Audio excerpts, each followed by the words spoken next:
Hi friends, welcome to the channel. ఈ వీడియోలో మనం చూడబోతే జీవా, రాశి Khanna and action king Arjun and Yogi Babu act చేసే తమిళ్లో వచ్చి అగస్య అని చెప్పి ఒక మూవీ రివ్యూ. సో నేనైతే ఈ మూవీ తమిళ్ వర్షన్ అయితే చూడడం అయితే జరిగింది.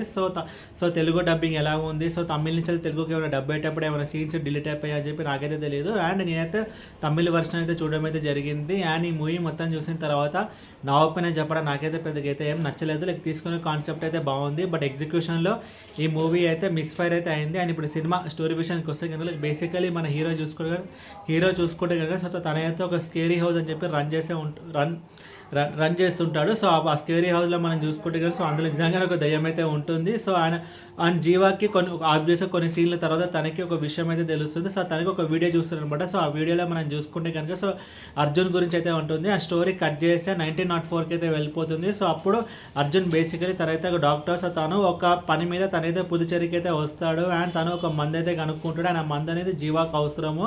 అండ్ ఆ తర్వాత ఏం జరిగింది అనేది మిగతా స్టోరీ. ముందుగా ఈ సినిమాలో ప్లస్ పాయింట్స్ గురించి మనం మాట్లాడుకుంటే కనుక తీసుకునే కాన్సెప్ట్. సో కాన్సెప్ట్ అయితే కొంచెం బాగానే ఉంటుంది. సో బ్యాక్ అండ్ ఫోర్త్గా కనెక్ట్ చేసుకున్నప్పుడు ఒక మంచి కాన్సెప్ట్. సో ఒక అడ్వెంచర్, ఒక హారర్ థ్రిల్లర్ టైప్ ఒక kind of story. So story అయితే కొంచెం బాగానే ఉంటుంది అది తీసుకునే కాన్సెప్ట్. అండ్ ఇంకొక ప్లస్ పాయింట్ ఈ మూవీలో మనం చూసుకుంటే కనుక యాక్టర్స్ పర్ఫార్మెన్స్ జీవా కానీ, రాశి ఖన్నా కానీ, యోగి బాబు కానీ, యాక్షన్ కింగ్ అర్జున్ కానీ ఈచ్ అండ్ ఎవ్రీ పర్సన్ మన వాళ్ళ రోల్స్ తగ్గట్టు బాగానే చేస్తారు. టెక్నికల్ డిపార్ట్మెంట్స్ విషయానికి వస్తే హార్డ్ వర్క్ అయితే మనం అప్రిషియేట్ చేయాలి. బికాజ్ స్టోరీ ఒక టైం పీరియడ్ అయితే జరుగుతుంది. దాని తగ్గట్టు సెట్ వర్క్ కానీ, కాస్ట్యూమ్స్ కానీ అదంతా కొంచెం బాగానే ఉంటుంది. అండ్ డిఓపియన్ బ్యాక్గ్రౌండ్ స్కోర్ కూడా ఓకే. అండ్ ఇప్పుడు ఈ సినిమాలో నెగిటివ్స్ గురించి మనం మాట్లాడుకుంటే కనుక story and screen play. Story మనం చూసుకుంటే కనుక action, adventure, thriller movie. But ఇందులో హారర్ పోర్షన్స్ అయితే వర్కౌట్ అవ్వలేదు. అండ్ అడ్వెంచర్ పోర్షన్స్ అయితే వర్కౌట్ అవ్వలేదు. అండ్ థ్రిల్లర్ పోర్షన్స్ కూడా అయితే ఏం పెద్దగా అయితే వర్కౌట్ అవ్వలేదు. అండ్ మూవీ ప్రోగ్రెస్ అయ్యే కొద్దీ నెక్స్ట్ ఏం జరుగుతుంది అని చెప్పి మనం ఈజీగా అయితే ప్రిడిక్ట్ చేయగలుగుతాం అనమాట. అండ్ ఈ మూవీలో ఏ కాన్సెప్ట్ మీద సరిగ్గా అయితే ఉండదు. సో కరెక్ట్గా బ్లెండ్ ఉంటుంది కదా. సో తీసుకున్న కాన్సెప్ట్ని ఒక కమర్షియల్గా అందరికీ అర్థమయ్యేటట్టు ఒక ఎంగేజింగ్గా చెప్పే విషయం ఉంటుంది కదా. సో అందులో ఈ మూవీ అయితే ఫెయిల్ అయితే అవ్వడం అయితే జరిగింది. అండ్ ఈజీగా మనం అయితే ప్రిడిక్ట్ చేయగలుగుతాం.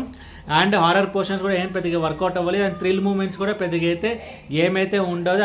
అండ్ అలా చెప్పుకుంటూ పోతే స్టోరీ అండ్ స్క్రీన్ ప్లేలో కొన్ని ట్విస్ట్ అండ్ టర్న్స్ అయితే ఉంటాయి. బట్ అప్పటికే మనకి ఇంకా టూ లేట్ అనమాట. ఒక ప్రాపర్ ఎమోషనల్ కనెక్ట్ అనేది ప్రాపర్గా అయితే ఉండదు. అండ్ అర్జున్ పోర్షన్స్ అయితే కొంచెం ఓకే. అండ్ జీవా అండ్ వాళ్ళ మదర్ పోర్షన్ అయితే ఉంటుంది. సో అది కూడా కొంచెం ఎమోషనల్గా ఓకే తప్ప బట్ ఓవరాల్గా చూసినప్పుడు స్టోరీ అండ్ స్క్రీన్ ప్లే అయితే ఎంగేజింగ్ అయితే పెద్దగా ఏమైతే ఉండదు. అండ్ ఈ మూవీకి నేను ఇస్తున్న రేటింగ్ 2/5.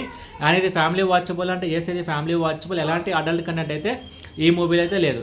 అండ్ ఈ వీడియో మీకు నచ్చితే కనుక లైక్ కొట్టి షేర్ చేసి మీ ఫ్రెండ్స్ అందరూ సబ్స్క్రైబ్ చేయించండి. అండ్ మీకు ఇంకా వేరే సినిమా రివ్యూస్ కొనేటప్పుడు కింద కామెంట్ బాక్స్లో కామెంట్ చేయండి. Thank you.